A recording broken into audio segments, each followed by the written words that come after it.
भी तुम्हारे फादर ने किया, उसके बाद तुम उनका बर्थडे तो दूर, उनका नेम भी नहीं लेते होंगे हाउस में। ये ध्रुव कहाँ रह गया? अभी तक आया क्यों नहीं? मम्मी, क्या हुआ ध्रुव? इसे हवाइयाँ क्यों उड़ी हुई है? पंडित ने आने से मना कर दिया क्या? नहीं मम्मी, वो उन्नति कहाँ है? पूरे घर में दिख ही नहीं रही कहीं। उन्नति? नहीं बेटा, मुझे नहीं पता। जा तू उसको फोन कर। मैं देखता हूँ। स्मिता से फोन लिया था उसने, टैक्सी बुक कराने के लिए, हाथी बाजार जाने के लिए। वहाँ तो उसके डॉक्टर का क्लिनिक है ना। पर वो वहाँ अकेले क्यों जाएगी? मम्मी मैं अभी आया।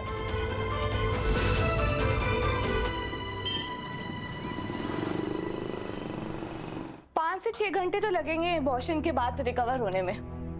सुपर। मैंने ना आज का फुल डे प्लान कर लिया है। मैंने अपनी सारी फेवरेट मूवीज डाउनलोड कर ली है, क्या खाना है कहाँ से खाना है, पूरी ऑर्डर लिस्ट तैयार कर ली है। कौश, आज तो ध्रुव के पापा की बर्थ एनिवर्सरी है ना, तो घर पर चना पूरी बनी होगी।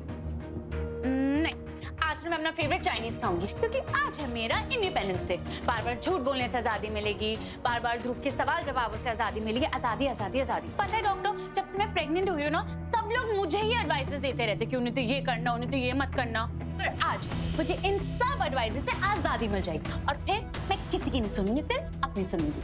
ओह गॉड उन्नति, तुम सच में किसी और प्लेनेट से हो? नहीं डॉक्टर, मैं ना आपको समझाती हूँ। नहीं, तुम अब मेरी बात समझो। ओके। देखो, तुम्हें पता है ना घर जाके तुम्हें कैसे एक्ट करना है कि तुम्हारा अभी अभी अबॉर्शन हुआ है। तुम समझ रही हो ना? देखिए ना डॉक्टर, मेरा फेस तो अभी से इतना सैड है। देखिए, ऐसा लग रहा है ना कि मेरा दिल टूट गया कि मैंने अपना फर्स्ट बॉर्न बेबी खो दिया। ओह गॉड उन्नति, और इम्पॉसिबल। उन्नति,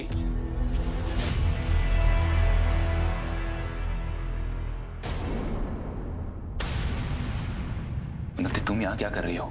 तुम्हें कैसे पता चला मैं यहाँ हूँ? पहले तुम बताओ, तुम यहाँ कर क्या रही हो? मैं उसी काम को पूरा करने आई हूँ ध्रुव, जो तुमने कहा था मुझे करने को। क्या? नहीं उन्नति, मैंने तुमसे तो ऐसा कुछ नहीं कहा। हो, रोज रोज हमारे बच्चे को बोझ बताते थे, ये मैंने इमेजिन किया होगा, है ना? बस उन्नति,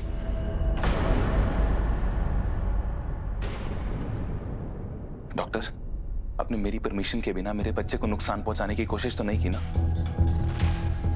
What are you saying, ध्रुव? और मैं तो उन्नति को यही सब एक्सप्लेन कर रही थी। Thank you so much doctor, क्योंकि अगर मेरे बच्चे को कुछ हो जाता ना तो आपको कोर्ट तक लेकर जाता मैं। क्योंकि इतना लॉ तो मैं भी जानता हूँ कि किसी भी बच्चे के लिए हुए फैसले के लिए माँ बाप की परमिशन जरूरी होती है। देखिए मिस्टर ध्रुव, आप दोनों का जो भी मैटर है वो पर्सनल मैटर है। प्लीज आप दोनों मुझे इसमें इन्वॉल्व मत कीजिए। उन्नति, आई एम रियली सॉरी। देखो, अगर मेरी किसी भी बात से तुम्हें ये लगा हो कि मुझे ये बच्चा नहीं चाहिए, तो ऐसा नहीं है। मुझे हमारा बच्चा मेरी जान से भी ज्यादा प्यारा है। इनफैक्ट मैं तो वेट कर रहा हूँ कि मैं कब कब हमारे बच्चे को अपने हाथों में उठाऊं। मैं नहीं चाहता कि हमारी किसी भी लड़ाई की वजह से तुम कभी भी ऐसा इतना बड़ा स्टेप लो। एक मौका था फेक प्रेगनेंसी वाले मैटर को खत्म करने का, वो भी चला गया।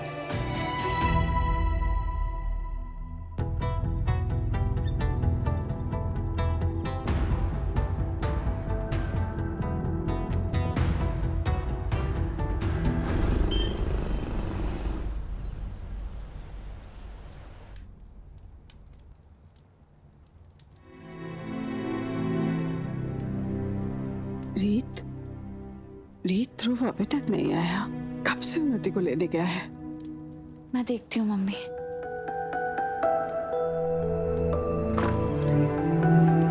आ गया।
लोग चले गए, मैंने तो वस्त्र दान भी नहीं किया।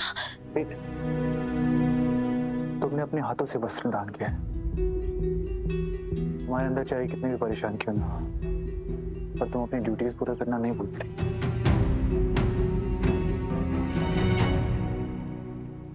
आपको बहुत अजीब लग रहा होगा ना मुझे ऐसे देख के। आपने एक बार भी मुझसे मेरे पापा के बारे में नहीं पूछा, बल्कि आज भी बिना कुछ जाने आपने दिव्या भाभी और प्रदीप भैया के सामने मेरे पापा का बचाव किया। मैंने तुम्हें पहले भी कहा था रीत, ये तुम्हारे गाँव है, तुम्हें किसके सामने खोलने हैं और किसके सामने नहीं, वो तुम्हारी चॉइस है। मैं कार निकालता हूँ तुम्हारा। मेरे पापा की कोई गलती नहीं थी राघव।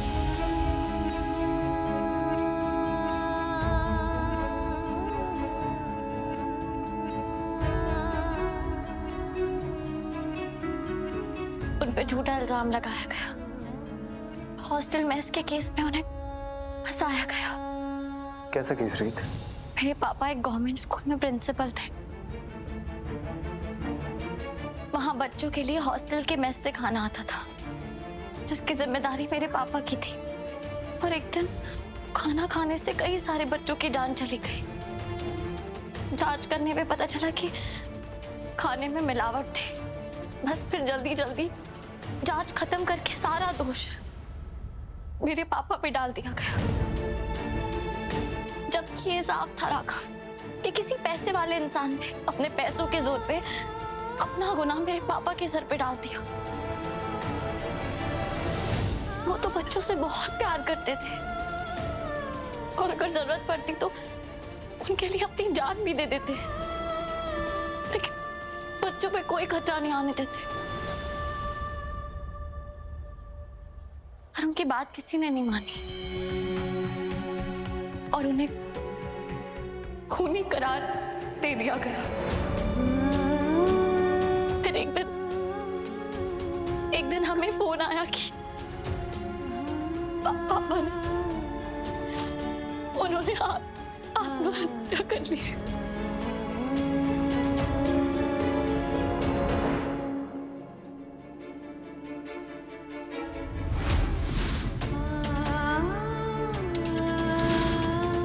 मैं बहुत छोटी थी जब ये सब कुछ हुआ, लेकिन फिर भी मेरे पापा की आंखों में, उनके दर्द में सच्चाई देख पाती थी।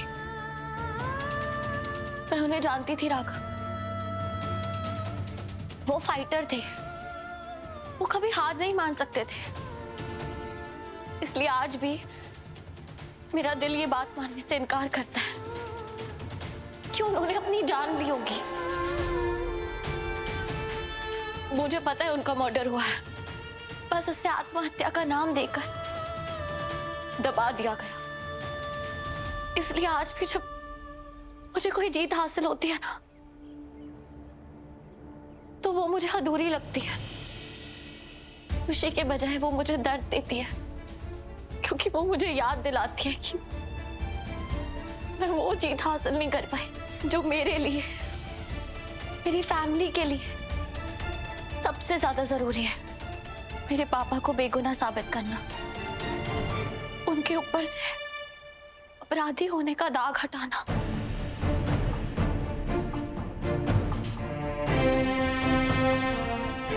ये है मेरा काम।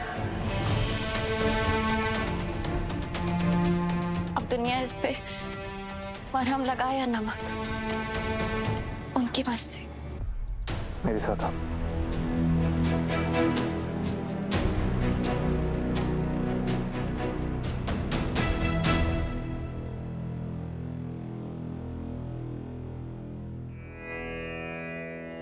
मैंने बेगुनाह होते हुए भी जेल में कुछ दिन गुजारे, तो मैं वो दुख, वो दर्द समझ सकता हूँ रीत, जिससे तुम्हारे पापा गुजरे।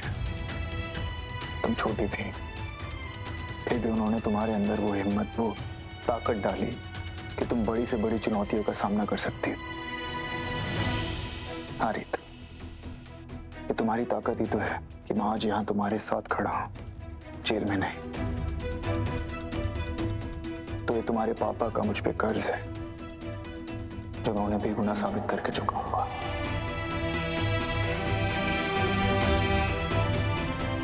और जल्द से जल्द हम उनके गुनहगारों को ढूंढेंगे और उन्हें बेगुनाह साबित करेंगे।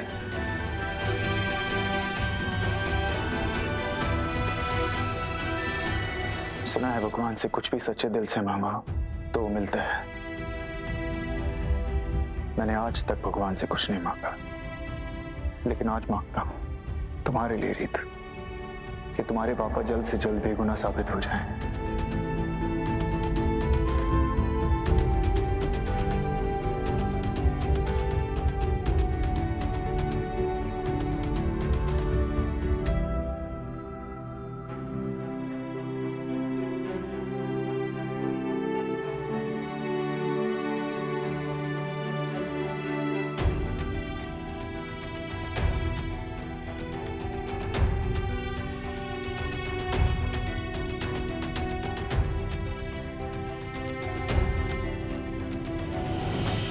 आज अगर मैंने माता रानी से सच्चे दिल से प्रार्थना की तो माता रानी हमें कोई ना कोई रास्ता जरूर दिखाएंगी और हमें अपराधियों तक पहुंचाने का कोई ना कोई सुराग जरूर देंगी।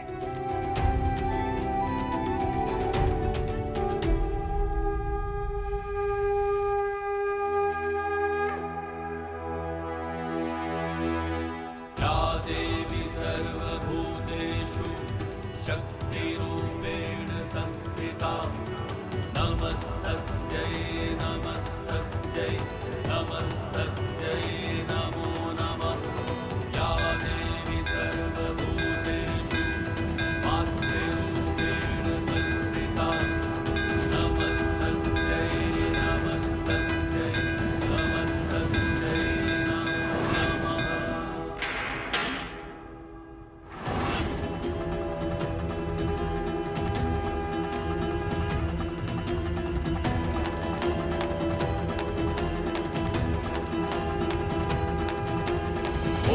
जयन्ती मंगलकाली भद्रकाली कपालिनी दुर्गा क्षमा शिवा धात्री स्वाहा स्वधा नमोस्तुते।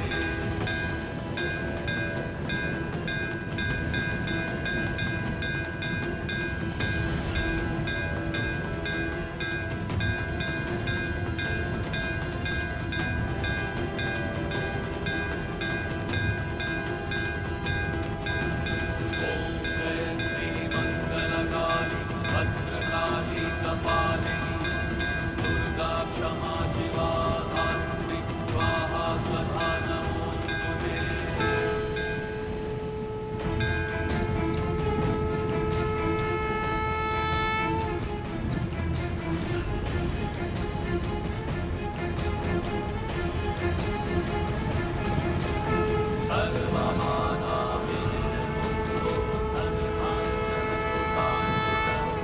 मनुष्यो मनुप्रसादेन भविष्यति न संशयः।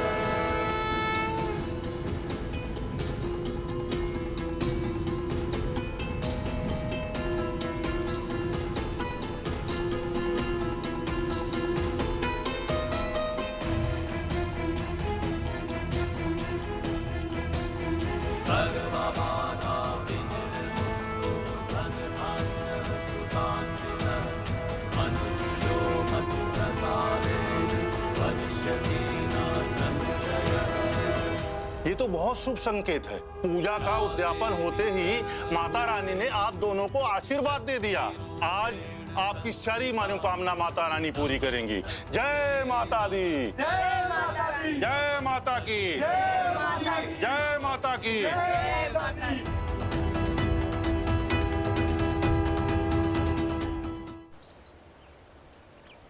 हे भगवान, क्या कर रहे हैं आप परम जी? हम सब की उम्र हो गई है, आप अचानक ऐसे जोर से भगवान को बुलाएंगे तो मुझे हार्ट अटैक भी हो सकता है। तुम्हारे भी होश उड़ जाएंगे शारदा।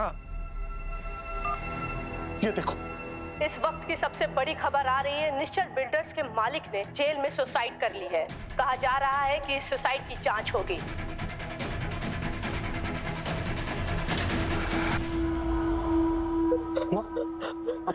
लगता है माँ को इस बात की चिंता है कि अगर इन्वेस्टिगेशन हुआ तो कहीं राघव वापस ना फंस जाए इन सब।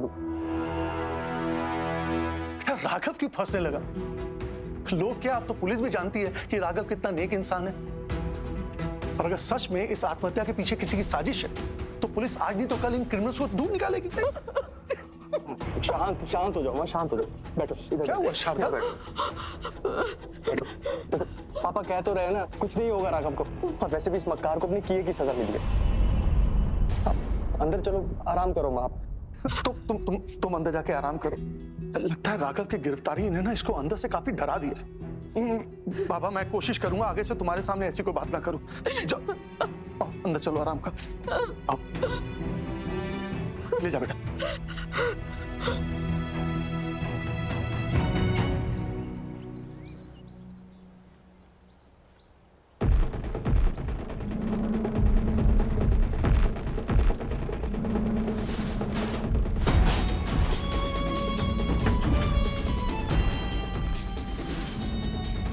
जिस घर में तू आराम से सोता है ना अपनी बीवी के साथ, वो घर तुम्हारे चाचा गिरवी पे रखे हैं।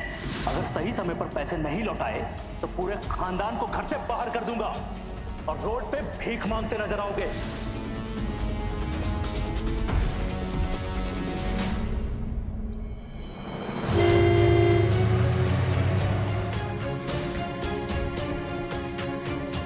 अभी गुंडे लोग आए थे, कह रहे थे कि स्मिता को किडनैप करके लेके चले जाएंगे।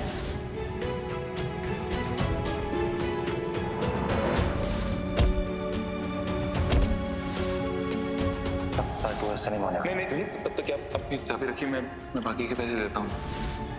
उन्नति तुम्हें जो करना है करो, पर प्लीज फॉर गॉड सेक मुझे अकेला छोड़ दो, क्योंकि तुम्हारी उम्मीदों का बोझ मैं और नहीं उठा सकता उन्नति।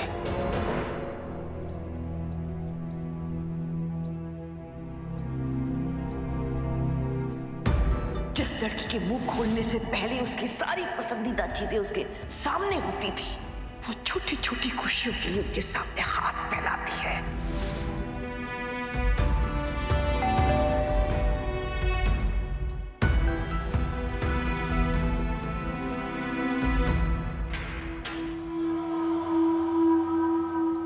जी कहिए, किससे मिलना है? मैं ध्रुव चौधरी।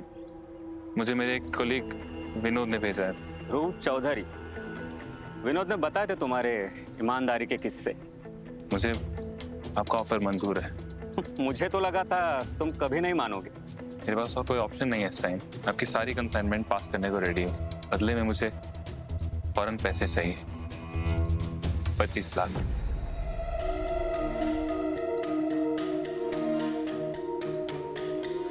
मुझे आदमी की पहचान है, तुम ईमानदार हो। बेईमानी करोगे तो भी ईमानदारी के साथ। पैसा कल पहुंच जाएगा तुम्हारे पास, लेकिन काम कल से ही शुरू करना होगा, ठीक है? हो जाएगा।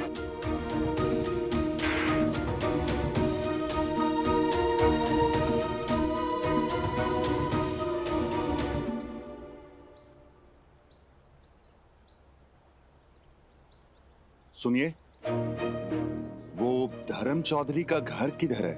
वो खूनी? उसने तो अब बहुत पहले आत्महत्या कर ली थी। तुमको पता पूछा है मैंने, पता बताओ।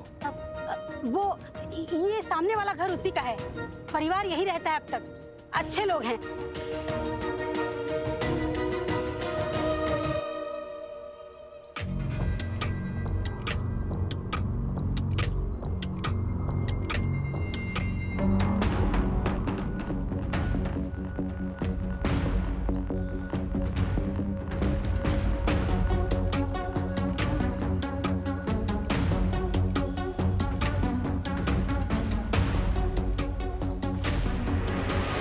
बहुत अच्छा लगता अगर तुम दोनों आज रुक जाते तो। वो नए प्रोजेक्ट का काम जल्दी से जल्दी शुरू करना है तो जाना पड़ेगा, वरना जरूर रुकते हैं। मैं समझ सकती हूँ बेटा, तुम इतना बिजी रहते हो, फिर भी तुमने अपने काम से हमारे लिए छुट्टी ली, पूजा में हमारी मदद की, इतना काफी है हमारे लिए। एक बात और कहूँ तुमसे राघव, आज का दिन हर साल हमारे लिए आसान नहीं होता, पर इस साल तुम्हारे आने के बाद हम सबको बहुत हौसला मिला है ना रीत? कोई बड़ी बात नहीं, बस रीत ने जो माता रानी से मांगा है वो उसे मिल जाए, काफी है।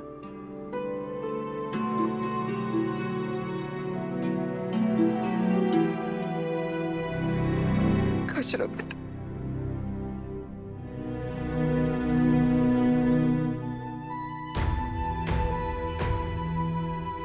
अपना ख्याल रखना।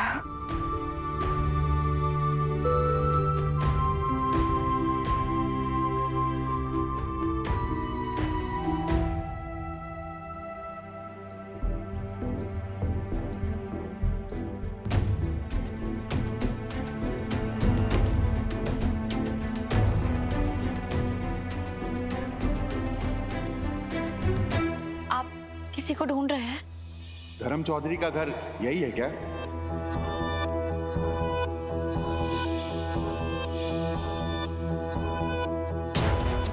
क्या? आप क्यों पूछ रहे हैं? मेरा मतलब है कि इतने सालों में कोई उनके बारे में कभी पूछने नहीं आया। अगर ये धर्म का घर नहीं है तो मैं यहाँ से चलता हूँ। नहीं नहीं अंकल, ये धर्म चौधरी का ही घर है और मैं उनकी बेटी हूँ। रीत,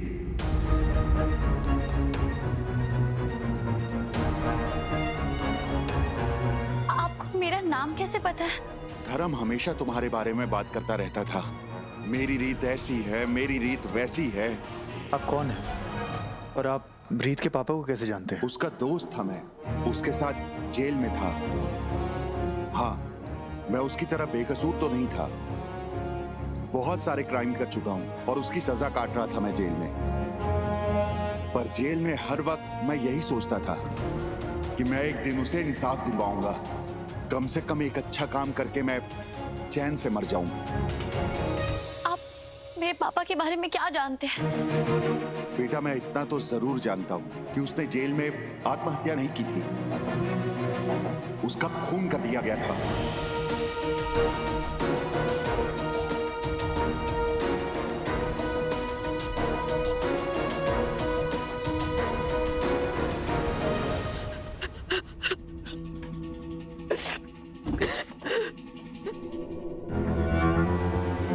आप मुझे खुद हमेशा सिखाती है माँ कि हालात चाहे कैसे भी हो, मन और दिमाग हमेशा शांत रखना चाहिए। पर खुद आप दहाड़े मार मार के रोने लगे जब उस बिल्डर निश्चल की आत्महत्या की जांच की बात की पापा ने। मुझे तो लगा आज आपकी वजह से। मेरी वजह से नहीं, तेरी वजह से। तू ही गया था ना निश्चल के पास पार्टनर बनने के लिए। तुझे बचाने के लिए उस निश्चल को कोर्ट में पहुंचने से पहले मैंने उसे भगवान के पास पहुंचा दिया। आज तेरी वजह से मेरे हाथ खून से सड़ गए। इसलिए मुझ पर उंगली उठाने की बजाय तुझे मेरे पाँव धोकर पीना चाहिए। पर ऐसा पहली बार तो नहीं हुआ है ना माँ, जब आपको ऐसा लगा हो कि किसी को खत्म करना ही इस प्रॉब्लम का बेस्ट सॉल्यूशन हो सकता है।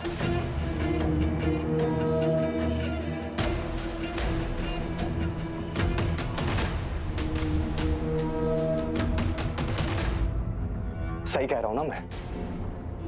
वीरेन, अगर तू नीता चावला के बारे में बात कर रहा है तो कान खोलकर सुन ले। ये सारी बातें मैंने तुझ पर भरोसा करके बताई थी ताकि तू हर बार अपना मुंह न खोले। पर नीता वो अकेली इंसान तो नहीं है ना माँ। केस नंबर 729 वो याद है आपको?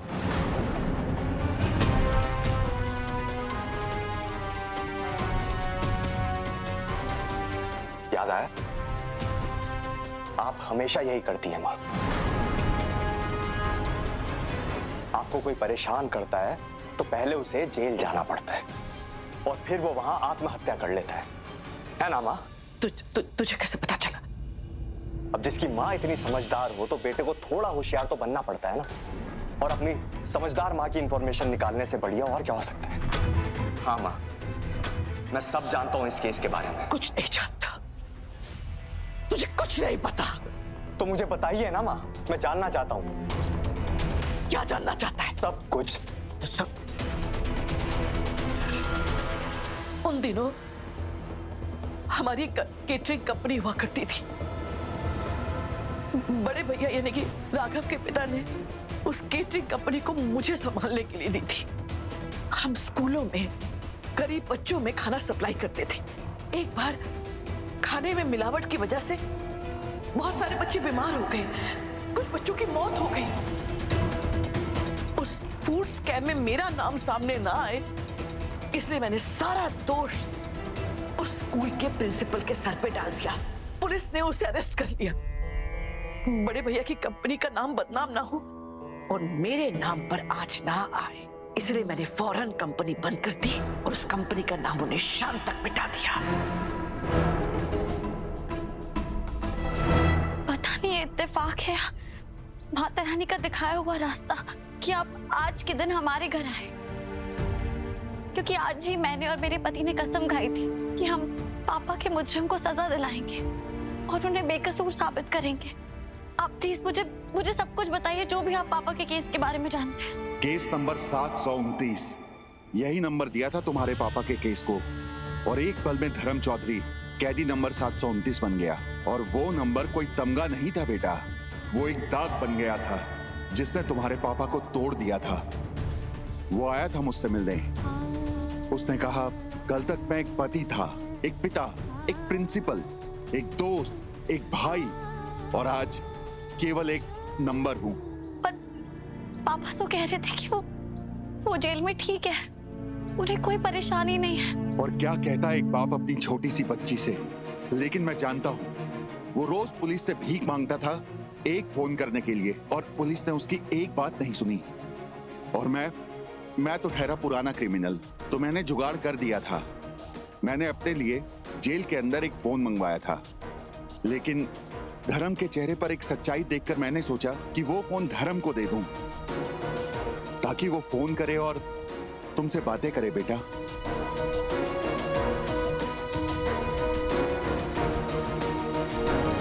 गिरफ्तारी के फौरन बाद उस प्रिंसिपल ने मुझे फोन लगाया था, मुझसे बात की थी, लेकिन मैंने तो पूरी तरह से इनकार कर दिया अपने ऊपर कोई भी इल्जाम लेने से। तू कौड़ी का प्रिंसिपल, तेरी हिम्मत कैसे हुई? तू चाहता है कि उन बच्चों की मौत का इल्जाम मैं अपने सर पर ले लूं? क्यों? स्कूल तेरा था, तू उस स्कूल का प्रिंसिपल था, मतलब बच्चों को संभालने की जिम्मेदारी किसकी थी? तेरी। अगर तुझे लग रहा था कि वो खाना खाने लायक नहीं है तो तू रोक देता ना बच्चों को खाना खाने से, पर वो तो तूने किया नहीं। इसका मतलब उन बच्चों की मौत का जिम्मेदार तू है, तू। देखिए, आप अच्छी तरह से जानते हैं कि बच्चों के मरने में मेरी कोई गलती नहीं है, मैंने कुछ नहीं किया। आप सबको सच क्यों नहीं बताती? देखिए, मैं अपराधी होने के दाग के साथ मरना नहीं चाहता, मेरे बच्चे सड़कों पर आ जाएंगे। आप अच्छी तरह से जानते हैं कि सबकी कसूरवार आप खुद हैं। आपने खुद पैसा कमाने के लिए घटिया और मिलावटी खाना बच्चों के लिए भेजा, और उन सब बच्चों की मौत का कारण आप हैं। आप। हाँ, मेरे लालच की वजह से बच्चों की मौत हुई। किसे पता ये बात? तू चीख चीख कर पूरी दुनिया को समझाने की कोशिश करेगा ना, तो भी तेरी बात को कोई नहीं मानेगा। इसलिए चुप रह और फिर मुझे कभी फोन मत करना। अगर तूने मुझसे बात करने की कोशिश की ना, तो जिन बच्चों की तू दुहाई दे रहा है ना, वो सड़क पर नहीं, शमशान घाट में नजर आएंगे।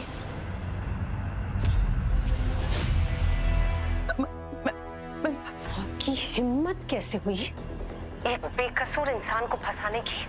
How dare you! धर्म जी, आप चिंता मत करिए, मैं आ रही हूँ आपकी मदद करने के लिए।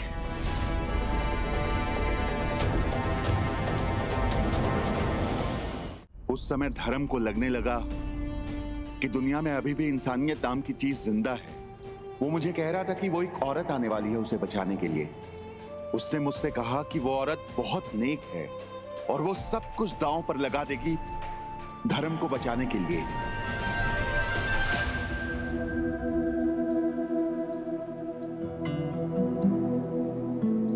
क्या आप जानते हैं वो औरत कौन थी? नहीं बेटा, मैं तो ये नहीं जानता, लेकिन धर्म 2-3 दिन तक इंतजार करता रहा और कोई भी नहीं आया। और एक दिन धर्म को दूसरे जेल में शिफ्ट किया गया और अगले दिन मुझे खबर मिली कि धर्म ने जेल में आत्महत्या कर ली। मैं जानता हूं वो इतना निर्बल नहीं था कि खुद की जान ले। जिस इंसान को अपने पे और अपनों पे विश्वास हो वो कभी हार नहीं मान सकता। मुझे तब भी लगता था बेटा, और आज भी लगता है कि धर्म के साथ कुछ गलत हुआ है। वो खुद को निर्दोष साबित करके अपनी बच्ची से और अपने परिवार से मिलना चाहता था। वो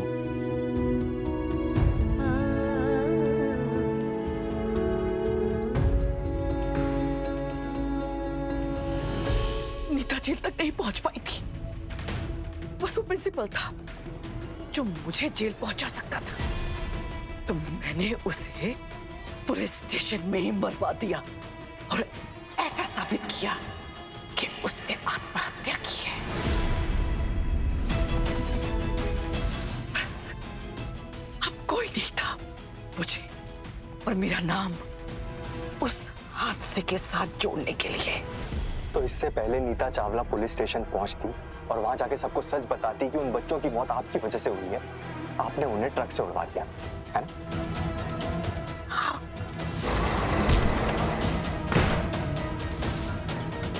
आपने उस इंसान को भी वैसे ही मरवाया जैसे आपने निश्चल को मरवाया है। वीरेन, मैं अपने नाम, अपनी शोहरत के लिए कुछ भी कर सकती हूँ। भले ही वो उस ट्रक एक्सीडेंट में बच गई, लेकिन उसकी याददाश्त चली गई। उसे अपने बीते हुए कल के बारे में कुछ भी याद नहीं है।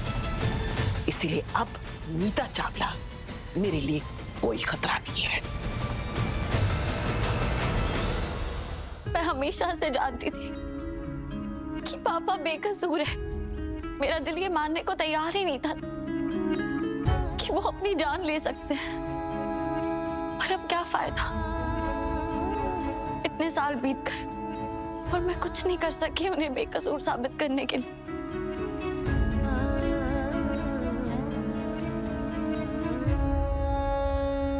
अगर मैं इतने सालों में जेल में कुछ सीखा हूं तो वो यही है कि कोई नई शुरुआत करने का कोई समय सही नहीं होता।